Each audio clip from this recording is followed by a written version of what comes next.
these two teams, man, they mirror each other so much. So I think Pacers are deeper. You know what? Not more talented, but deeper. You know what? I'll give that. I can see why you're saying that, right? Because now the elite role players on the Pacers, you're talking about Mathurin. You're talking about McConnell. McConnell has been playing out of his mind. I can't believe when I see McConnell, the guy's such a journeyman. I was like, he's still in the league? Wow. And those guys now are better than Isaiah Joe. Right. The other Jalen Williams. Right. That are coming off the Thunder bench, right? So the Pacers definitely have an advantage in regards to their deeper bench. A couple of players maybe, right? Just I give that edge defensively to the Pacers? Oh, to the Thunder. I give the Thunder the defensive edge for sure. Yeah, their team defense is ferocious. Absolutely. What do you think about the second tier matchup with the second tier star Siakam versus Jalen Williams? I think that's a crucial matchup as well. How tall is Jalen? Jalen's around 6'5", 6'6". Oh, well, Siakam's got like 3 inches on him there for sure. But this is what I'm saying, right? Siakam's long. We know Pascal. Pascal, we know you. We are here in Toronto. We watched you grow. So we know. And listen, I've always said, not many people can block your shot. You're so long, Like I don't think there's anybody. Well, Chet and Hartenstein. But I don't think they have the mobility. Well, Chet does, but he doesn't have that. He's not there. He's not ready for you. He's not ready for you. You know what I mean? I don't think Chet's ready for Pascal. I don't think so either. And I think he can take advantage of Jalen. Yeah, and even with Pascal now, he's the only player in the series that's been here before. Exactly. He's a champ. And he was a champs, right? Second guy on a championship team. He was amazing. Yes. Oh, come on. To win Eastern Conference Finals MVP? You see Haliburton thought he was going to win? Yeah, he thought it was his. He thought he had it in the bag. No, but again, too, you can't... And you can't hate on that call. He had 2 or 3 games of 30-plus points. He was balling out. He was balling out. Yeah, man. Siakam, it was well-deserved. He should have won. Again, he was the only person that's been in that moment before. So he knew what to do, right? And... yeah, but again, too, Jalen Williams is a first-time All-Star. I think he has something to prove in this series. He's got something to prove, for sure, absolutely. If I'm out there on the team, anybody, the bench guy never gets in, something to prove. You know what I mean? Yep. Like a chip on the shoulder. Yeah, like, let's go, right? But again, Pascal's been there, done that. So that's a bit of an edge there for Pacers. What do you think in regards to the interior matchup in the paint? Myles Turner versus Chet and Hartenstein. You got to give the mini Twin Towers. You got to give Thunder a bit of an edge there, right? Okay.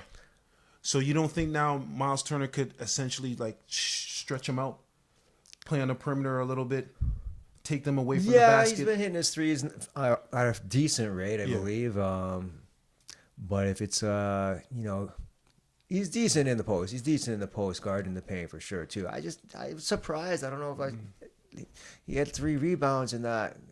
One the clinching game, I think it was the clinching game or the game before that. Like, he has not been rebounding the ball well, and maybe it's because there's so many threes and the rebounds are long, right? That's definitely a possibility.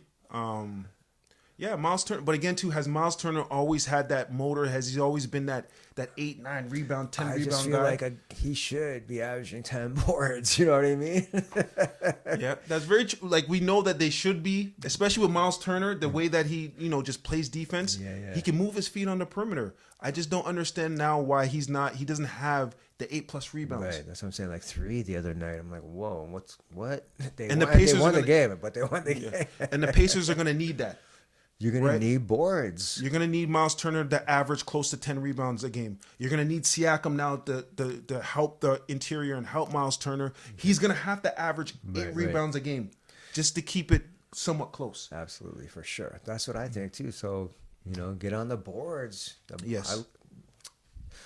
Rebounding to me I love rebounding. I've always loved rebounding, like it's such a grit kind of thing. It's a desire thing, you want to get the boards. You got to go get the boards. And then you limit the other team, and people don't think that's defense, but I think that's defense when you're taking offensive boards away from guys, right? And I think for the Pacers, their team defense, they definitely focus on rebounding and then getting out in transition and trying to score, right? They're definitely a transition kind of team. You see what Myles said, that they are the new style of NBA and stuff?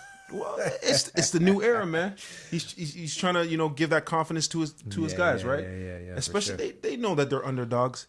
They know that the Thunder now have been rolling all season, right? Yeah. So this is just for the Pacers. This is just another series that they're underdogs, right? And they're totally comfortable. There's no pressure, but okay, prediction time. Because I know the last video now we did have a kind of we did have a prediction. Are you still going with your prediction? Well, I said Thunder in 7. Could be 6, but I'll give the Pacers a bit of respect. Say 7. Okay, you're still going with 7. Yeah. Listen, with a slight lean to 6. Listen, I'm standing on business. I'm still think the Thunder are gonna beat them in 5. Chokehold, tap them out. Yeah. That is a stranglehold. 5. Yep. Yeah, man. That's pretty much just dominate them. Like. Yeah. The Thunder have been, they haven't been dominant this playoff, and it's just because I believe it's, they've been playing top tier competition in the West. Okay. Right. But, you can never underestimate, the Pacers. Well, you can't underestimate a team in the finals. Period. Yeah, right. So there for a reason, and they have been playing their best ball down the stretch. Yep, and that's really crucial, especially in the playoffs, going into the playoffs, right? Exactly. Yeah. So, let us know in the chat now. Who do you have winning the NBA Finals this year? And how many games? And in how many games? Can you guys do us a favor? Can you please like, subscribe, and please share the pod with your circle, your friends, man. Share the pod, y'all. Share the pod. Like, subscribe. Man. Stay up with us. We're just not doing it just because we're just doing it, even though we do love the game of basketball. That's it. And we like talking to y'all. But again, too, we want to see some love, man. Show us some love. Show some love. We appreciate you. Peace and what are we going to talk about next? What's the next topic? You want to do some Canuck content? Hey, or Coach's Corner? Coach's Corner. Okay. Yeah. That's a lot of C's. All right. Like and share. Subscribe. We'll be right back.